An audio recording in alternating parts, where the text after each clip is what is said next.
Welcome to the Kumar Dev education. Roz Sachchidanand Hiranand Vatsyayan गेय। दोपहर में उस सूने आंगन में पैर रखते ही मुझे ऐसा जान पड़ा, मानो उस पर किसी शाप की छाया मंडरा रही हो। उसके वातावरण में कुछ ऐसा अकथ्य, अस्पृश्य, किंतु फिर भी बोझिल और प्रकंपमय और घना सा फैल रहा था। मेरी आहट सुनते ही मालती बाहर निकली। मुझे देखकर, पहचानकर उसकी मुरझाई हुई मुख मुद्रा तनिक सी मीठे विस्मय से जागी सी और फिर पूर्ववत हो गई। उसने कहा, आ जाओ, और बिना उत्तर की प्रतीक्षा किए भीतर की ओर चली। मैं भी उसके पीछे हो लिया। भीतर पहुंचकर मैंने पूछा, वे यहाँ नहीं हैं? अभी आए नहीं, दफ्तर में हैं। थोड़ी देर में आ जाएंगे। कोई 1:30-2 बजे आया करते हैं। कब से गए हुए हैं? सवेरे उठते ही चले जाते हैं। मैं हूँ कहकर पूछने को हुआ, और तुम इतनी देर क्या करती हो? पर फिर सोचा, आते ही एकाएक प्रश्न ठीक नहीं है। मैं कमरे के चारों ओर देखने लगा। मालती एक पंखा उठा लाई और मुझे हवा करने लगी। मैंने आपत्ति करते हुए कहा, नहीं, मुझे नहीं चाहिए। पर वह नहीं मानी, बोली, वाह, चाहिए कैसे नहीं, इतनी धूप में तो आए हो। यहाँ तो उद्धरण चिन्ह। मैंने कहा, अच्छा, लाओ मुझे दे दो। वह शायद ना करने वाली थी, पर तभी दूसरे कमरे से शिशु के रोने की आवाज सुनकर उसने चुपचाप पंखा मुझे दे दिया और घुटनों पर हाथ टेक कर एक थकी हुई मुंह करके उठी और भीतर चली गई। मैं उसके जाते हुए दुबले शरीर को देखकर सोचता रहा, यह क्या है? यह कैसी छाया सी इस घर पर छाई हुई है? मालती मेरी दूर के रिश्ते की बहन है, किंतु उसे सखी कहना ही उचित है, क्योंकि हमारा परस्पर संबंध सख्य का ही रहा है। हम बचपन से इकट्ठे खेले हैं, इकट्ठे लड़े और पिटे हंक, और हमारी पढ़ाई भी बहुत सी इकट्ठे ही हुई थी, और हमारे व्यवहार में सदा सख्या की स्वेच्छा और स्वच्छंदता रही है। वह कभी भ्रातृत्व के या बड़े छोटेपन के बंधनों में नहीं घिरा। मैं आज कोई 4 वर्ष बाद उसे देखने आया हूँ। जब मैंने उसे इससे पूर्व देखा था तब वह लड़की ही थी, अब वह विवाहिता है। एक बच्चे की माँ भी है। इससे कोई परिवर्तन उसमें आया होगा, और यदि आया होगा तो क्या, यह मैंने अभी सोचा नहीं था, किंतु अब उसकी पीठ की ओर देखता हुआ मैं सोच रहा था, यह कैसी छाया इस घर पर छाई हुई है, और विशेषतया मालती पर। मालती बच्चे को लेकर लौट आई और फिर मुझसे कुछ दूर नीचे बिछी हुई दरी पर बैठ गई। मैंने अपनी कुर्सी घुमाकर कुछ उसकी ओर उन्मुख होकर पूछा, इसका नाम क्या है? मालती ने बच्चों की ओर देखते हुए उत्तर दिया, नाम तो कोई निश्चित नहीं किया, वैसे टिटी कहते हैं। मैंने उसे बुलाया, टिटी, टीटी आ जा, पर वह अपनी बड़ी बड़ी आंखों से मेरी ओर देखता हुआ अपनी माँ से चिपट गया, और रुआंसा सा होकर कहने लगा, उहू उहू उहू। मालती ने फिर उसकी ओर एक नजर देखा और फिर बाहर आंगन की ओर देखने ली। काफी देर मौन रहा। थोड़ी देर तक तो वह मौन आकस्मिक ही था, जिसमें मैं प्रतीक्षा में था कि मालती कुछ पूछे। किंतु उसके बाद एकाएक मुझे ध्यान हुआ, मालती ने कोई बात ही नहीं की। यह भी नहीं पूछा कि मैं कैसा हूँ, कैसे आया हूँ। चुप बैठी है। क्या विवाह के 2 वर्ष में ही वह बीते दिन भूल गई, या अब मुझे दूर इस विशेष अंतर पर रखना चाहती है? क्योंकि वह निर्बाध स्वच्छंदता अब तो नहीं हो सकती, पर फिर भी ऐसा मौन, जैसा अजनबी से भी नहीं होना चाहिए। मैंने कुछ खिन्न होकर दूसरी ओर देखते हुए कहा, जान पड़ता है, तुम्हें मेरे आने से विशेष प्रसन्नता नहीं हुई। उसने एकाएक चौंक कर कहा, हूँ। यह हूँ प्रश्न सूचक था, किंतु इसलिए नहीं कि मालती ने मेरी बात सुनी नहीं थी, केवल विस्मय के कारण। इसलिए मैंने अपनी बात दोहराई नहीं, चुप बैठा रहा। मालती कुछ बोली ही नहीं। थोड़ी देर बाद मैंने उसकी ओर देखा।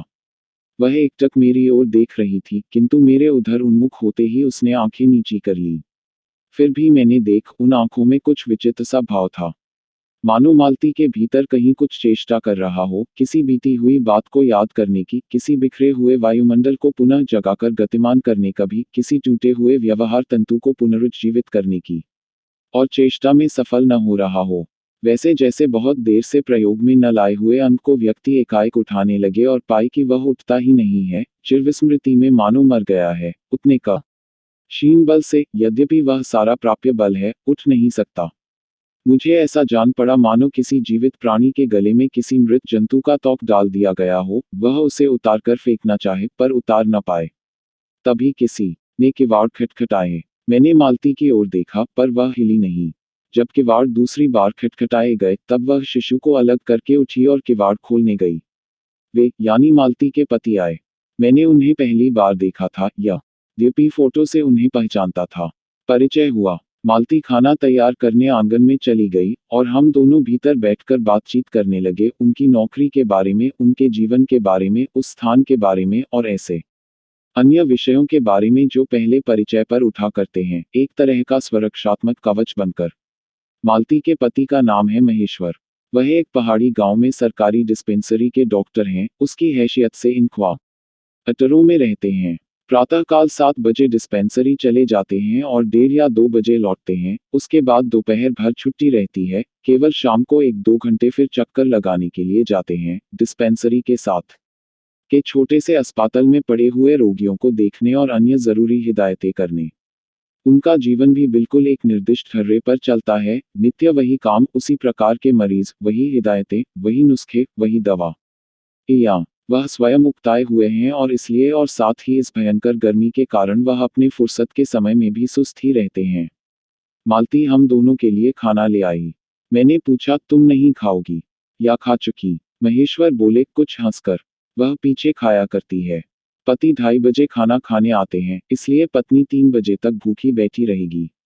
महेश्वर खाना आरंभ करते हुए मेरी ओर देखकर बोले, आपको तो खाने का मजा क्या ही आएगा, ऐसे बेवक्त खा रहे हैं। मैंने उत्तर दिया, वाह, देर से खाने पर तो और भी अच्छा लगता है, भूख बड़ी हुई होती है, पर शायद मालती बहन को कष्ट होगा। मालती टोककर बोली, मेरे लिए तो यह नई बात नहीं है, रोज ही ऐसा होता है। मालती बच्चे को गोद में लिए हुए थी।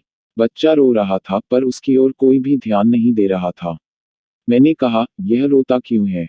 मालती बोली, हो ही गया है, चिड़चिड़ा सा, हमेशा ही ऐसा रहता है।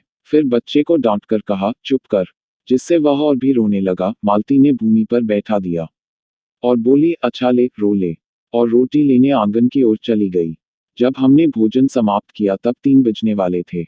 महेश्वर ने बताया कि उन्हें आज जल्दी अस्पताल जाना है, वहां 1-2 चिंताजनक केस आए हुए हैं, जिनका ऑपरेशन करना पड़ेगा।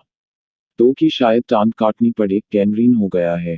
थोड़ी ही देर में वह चले गए। मालती के वार्ड बंद कर आई और मेरे पास बैठने ही लगी थी कि मैंने कहा, अब खाना तो खा लो, मैं उतनी देर टिटी से खेलता हूँ। वह बोली, खा लूंगी, मेरे खाने की कौन बात है, किंतु चली गई। मैं टिटी को हाथ में लेकर झुलाने लगा, जिससे वह कुछ देर के लिए शांत हो गया। दूर, शायद अस्पताल में ही, 3 खटके। एकाएक मैं चौंका, मैंने सुना, मालती वहीं आंगन में बैठी अपने आप ही एक लंबी सी थकी हुई सांस के साथ कह रही है, 3 बज गए। मानो बड़ी तपस्या के बाद कोई कार्य संपन्न हो गया हो। थोड़ी ही देर में मालती फिर आ गई। मैंने पूछा, तुम्हारे लिए कुछ बचा भी था? सब कुछ तो बहुत था। हाँ, बहुत था, भाजी तो सारी मैं ही खा गया था। वहां बचा कुछ होगा नहीं, यूं ही रौब तो न जमाओ की बहुत था। मैंने हंसकर कहा। मालती मानो किसी और विषय की बात कहती हुई बोली, यहाँ सब्जी वब्जी तो कुछ होती ही नहीं, कोई आता जाता है तो नीचे से मंगा लेते हैं। मुझे आए 15 दिन हुए हैं, जो सब्जी साथ लाए थे वही अभी बरती जा रही है। मैंने पूछा, नौकर कोई नहीं है? कोई ठीक मिला नहीं, शायद 2-1 दिन में हो जाए। बर्तन भी तुम ही मांजती हो? और कौन? कहकर मालती क्षण भर आंगन में जाकर लौट आई। मैंने पूछा, कहाँ गई थी? आज पानी ही नहीं है, बर्तन कैसे मंजेंगे? क्यों, पानी को क्या हुआ? रोज ही होता है, कभी वक्त पर तो आता नहीं, आज शाम को 7 बजे आएगा, तब बर्तन मंजेंगे। चलो, तुम्हें 7 बजे तक तो छुट्टी हुई, कहते हुए मैं मन ही मन सोचने लगा, अब इसे रात के 11 बजे तक काम करना पड़ेगा, छुट्टी क्या खाक हुई। यही उसने कहा। मेरे पास कोई उत्तर नहीं था, पर मेरी सहायता टिटी ने कह एकाएक फिर रोने लगा और मालती के पास जाने की चेष्टा करने लगा। मैंने उसे दे दिया। थोड़ी देर फिर मौन रहा। मैंने जेब से अपनी नोटबुक निकाली और पिछले दिनों के लिखे हुए नोट देखने लगा। तब मालती को याद आया कि उसने मेरे आने का कारण तो पूछा नहीं, और बोली, यहाँ आए कैसे? मैंने कहा ही तो, अच्छा अब याद आया, तुमसे मिलने आया था, और क्या करने? तो 2-1 दिन रहोगे ना? नहीं, कल चला जाऊंगा, जरूरी जाना है। मालती कुछ नहीं बोली, कुछ खिन्न हो गई। मैं फिर नोटबुक की तरफ देखने लगा। थोड़ी देर बाद मुझे ही ध्यान हुआ, मैं आया तो हूँ मालती से मिलने, किंतु यहाँ वह बात करने को बैठी है और मैं पढ़ रहा हूँ, पर बात भी क्या की जाए। मुझे ऐसा लग रहा था कि इस घर पर जो छाया घिरी हुई है, वह अज्ञात रहकर भी मानो मुझे भी वश कर रही है। मैं भी वैसा ही नीरस निर्जीव सा हो रहा हूँ, जैसे, हाँ, जैसे यह घर, जैसे मालती। मैंने पूछा, तुम कुछ पढ़ती लिखती नहीं? मैं चारों ओर देखने लगा कि कहीं किताबें दिख पड़ें। यहाँ, कहकर मालती थोड़ा सा हंस दी। वह हंसी कह रही थी, यहाँ पने को क्या? मैंने कहा, अच्छा, मैं वापस जाकर जरूर कुछ पुस्तकें भेजूंगा। और वार्तालाप फिर समाप्त हो गया। थोड़ी देर बाद मालती ने फिर पूछा, आए कैसे हो? लारी में? पैदल? इतनी दूर? बड़ी हिम्मत की। आखिर तुमसे मिलने आया हूँ। ऐसे ही आए हो? नहीं, कुली पीछे आ रहा है, सामान लेकर। मैंने सोचा, बिस्तरा ले ही चलूं। अच्छा किया, यहाँ तो बस। कहकर मालती चुप रह गई, फिर बोली, तब तुम थके होगे, लेट जाओ। नहीं, बिल्कुल नहीं थका। रहने भी दो, थके नहीं, भला थके हैं। और तुम क्या करोगी? मैं बर्तन मांज रखती हूँ, पानी आएगा तो धुल जाएंगे। थोड़ी देर में मालती उठी और चली गई, टिटी को साथ लेकर। तब मैं भी लेट गया और छत की ओर देखने लगा। मेरे विचारों के साथ आंगन से आती हुई बर्तनों के घिसने की खन खन ध्वनि मिलकर एक विचित्र एक स्वर उत्पन्न करने लगी, जिसके कारण मेरे अंग धीरे धीरे ढीले पड़ने लगे, मैं ऊँघने लगा। एकाएक वह एक स्वर टूट गया, मौन हो गया। इससे मेरी तंद्रा भी टूटी, मैं उस मौन में सुनने लगा। चार खड़क रहे थे और इसी का पहला घंटा सुनकर मालती रुक गई थी। वही 3 बजे वाली बात मैंने फिर देखी, अब की बार और उग्र रूप में। मैंने सुना, मालती एक बिल्कुल अनैच्छिक, अनुभूतिहीन, नीरस यंत्रवत, वह भी थके हुए यंत्र के से स्वर में कह रही है, 4 बज गए, मानो इस अनैच्छिक समय गिनने गिनने में ही उसका मशीन तुल्य जीवन बीतता हो, वैसे ही जैसे मोटर का स्पीडोमीटर यंत्रवत फासला नापता जाता है, और यंत्रवत विश्रांत स्वर में कहता है, किससे कि मैंने अपने अमित शून्यपथ का इतना अंश तय कर लिया। न जाने कब कैसे मुझे नींद आ गई।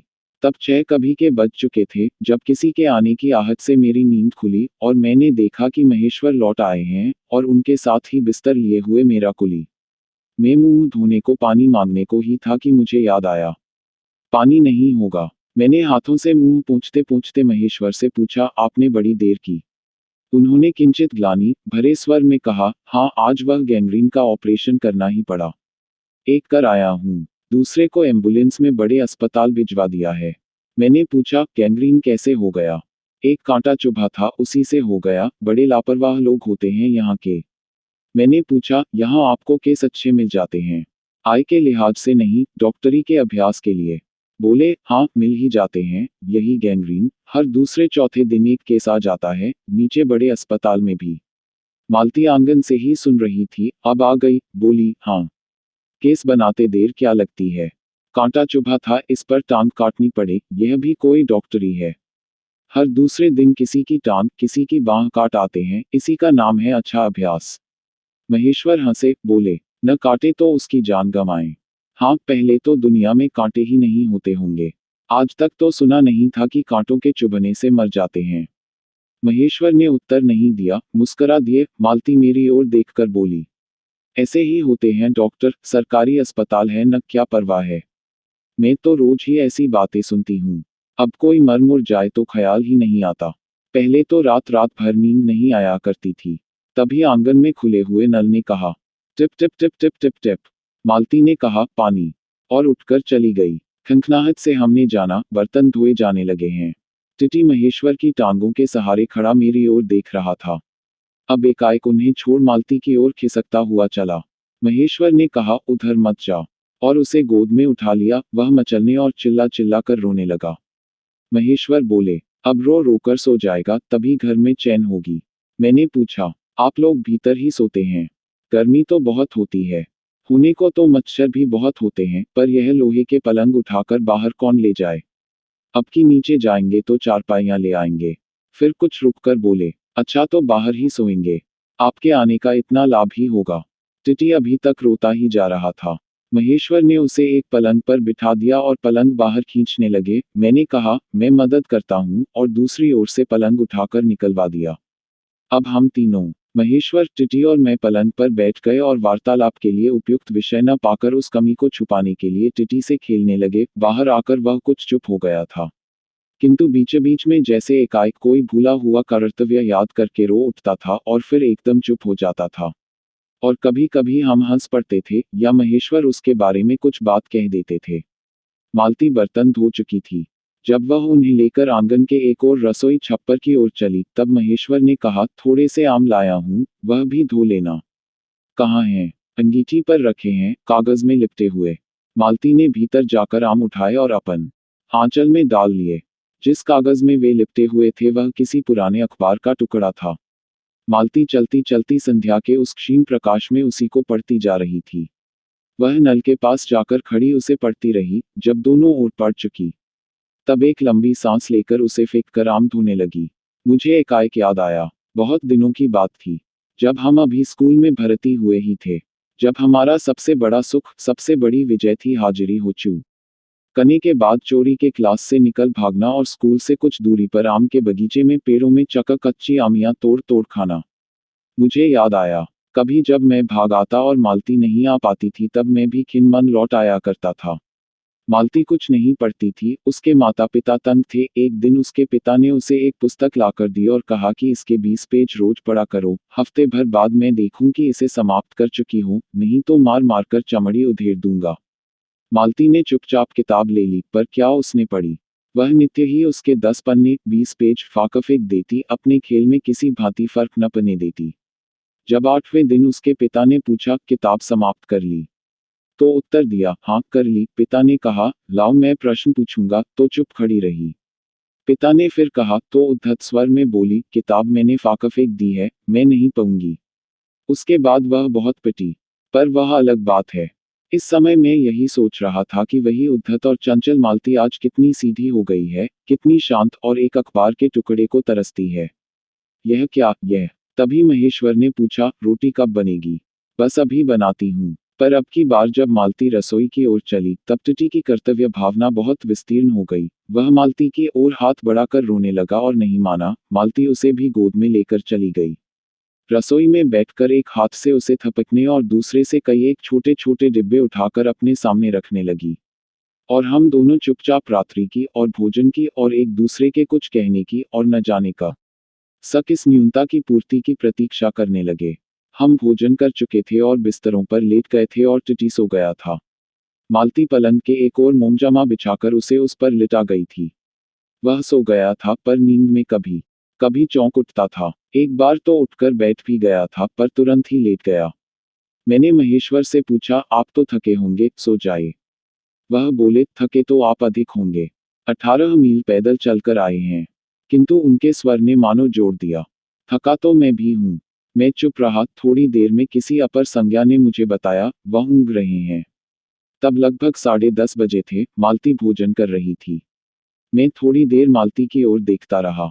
वह किसी विचार में, यद्यपि बहुत गहरे विचार में नहीं, लीन हुई धीरे धीरे खाना खा रही थी। फिर मैं इधर उधर खिसककर पर आराम से होकर आकाश की ओर देखने लगा। पूर्णिमा थी, आकाश अनभ्र था। मैंने देखा, उस सरकारी का वाटर की दिन में अत्यंत शुष्क और नीरस लगने वाली स्लेट की छत भी चांदनी में चमक रही है, अत्यंत शीतलता और स्निग्धता से छलक रही है, मानो चंद्रिका उन पर से बहती हुई आ रही हो, झर रही हो। मैंने देखा, पवन में चीड़ के वृक्ष, गर्मी से सूखकर मटमैले हुए चीड़ के वृक्ष, धीरे धीरे गा रहे हों। कोई राग जो कोमल है, किंतु करुण नहीं, अशांति में है, किंतु उद्वेगमय नहीं। मैंने देखा, प्रकाश से धुंधले नीले आकाश के तट पर जो चमगादड़ नीरव उड़ान से चक्कर काट रहे हैं, वे भी सुंदर दिखते हैं। मैंने देखा, दिन भर की तपन, अशांति, थकान, दाह पहाड़ों में से भाप से उठकर वातावरण में खोए जा रहे हैं, जिसे ग्रहण करने के लिए पर्वत शिशुओं ने अपनी चीर वृक्षरूपी भुजाएं आकाश की ओर बढ़ा रखी हैं। पर यह सब मैंने ही देखा, अकेले मैंने। महेश्वर ऊँघ रहे थे और मालती उस समय भोजन से निवृत्त होकर दही जमाने के लिए मिट्टी का बर्तन गर्म पानी से धो रही थी। और कह रही थी, अभी छुट्टी हुई जाती है। और मेरे कहने पर ही कि 11 बजने वाले हैं, धीरे से सिर हिलाकर जता रही थी कि रोज ही इतने बज जाते हैं। मालती ने वह सब कुछ नहीं देखा। मालती का जीवन अपनी रोज की नियत गति से बहा जा रहा था और एक चंद्रमा की चंद्रिका के लिए, एक संसार के लिए रुकने को तैयार नहीं था। चांदनी में शिशु कैसा लगता है, इस अलस जिज्ञासा ने मैंने टिटी की और देखा, और वह एकाएक मानो किसी शैशवोचित वामता से उठा और खिसककर पलंग से नीचे गिर पड़ा और चिल्ला चिल्ला कर रोने लगा। महेश्वर ने चौंककर कहा, क्या हुआ? मैं झपटकर उसे उठाने दौड़ा। मालती रसोई से बाहर निकल आई। मैंने उस खट शब्द को याद करके धीरे से करुणा भरे स्वर में कहा, चोट बहुत लग गई बेचारे के। यह सब मानो एक ही क्षण में, एक ही क्रिया की गति में हो गया। मालती ने रोते हुए शिशु को मुझसे लेने के लिए हाथ बढ़ाते हुए कहा, इसके चोटें लगती ही रहती हैं, रोज ही गिर पड़ता है। एक छोटे क्षण भर के लिए मैं स्तब्ध हो गया, फिर एकाएक मेरे मन ने, मेरे समूचे अस्तित्व ने, विद्रोह के स्वर में कहा, मेरे मन ने भीतर ही, बाहर एक शब्द भी नहीं निकला, माँ। युवती माँ, यह तुम्हारे हृदय को क्या हो गया है, जो तुम अपने एकमात्र बच्चे के गिरने पर ऐसी बात कह सकती हो, और यह अभी, जब तुम्हारा सारा जीवन तुम्हारे आगे है। और तब वह एकाएक मैंने जाना कि वह भावना मिथ्या नहीं है। मैंने देखा कि सचमुच उस कुटुंब में कोई गहरी भयंकर छाया घर कर गई है, उसके जीवन के इस पहले ही यौवन में घुन की तरह लग गई है, उसका इतना अभिन्न अंग हो गई है कि वे उसे पहचानते ही नहीं। उसी की परिधि में घिरे हुए चले जा रहे हैं। इतना ही नहीं, मैंने उस छाया को देख भी लिया। इतनी देर में पूर्ववत शांति हो गई था। महेश्वर फिर लेटकर ऊँघ रहे थे। टिटी मालती के लेटे हुए शरीर से चिपटकर चुप हो गया था। यद्यपि कभी एक आध सिसकी उसके छोटे से शरीर को हिला देती थी। मैं भी अनुभव करने लगा था कि बिस्तर अच्छा सा लग रहा है। मालती चुपचाप आकाश में देख रही थी, किंतु क्या चंद्रिका को या तारों को। तभी 11 का घंटा बजा। मैंने अपनी भारी हो रही पलकें उठाकर अकस्मात किसी अस्पष्ट प्रतीक्षा से मालती की ओर देखा। 11 के पहले घंटे की खटकन के साथ ही मालती की छाती एकाएक फफोले की भांति उठी और धीरे धीरे बैठने लगी। और घंटा ध्वनि के कंपन के साथ ही मुंह खो जाने वाली आवाज में उसने कहा, 11 बज गए। Like, share and subscribe.